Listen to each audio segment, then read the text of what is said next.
Oke guys, kali ini kita mau nanjak ke Gunung Merapi ya guys. Kali ini kita akan tektok menuju puncak Gunung Merapi. Nah, ini kita berada di gerbang masuknya guys.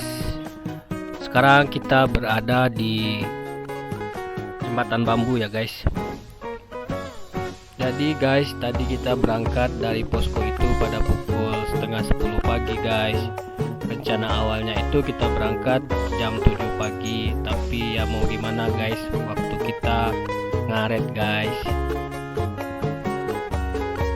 Nah, sekarang kita berada di hutan bambu Gunung Merapi guys. Di sini cukup seram juga ya guys jalurnya, apalagi di malam hari guys. Ini kita berangkatnya ada 3 orang guys, ada Puput dan juga ada Wahyu. Oke, kita lanjut ke part 2 nya guys.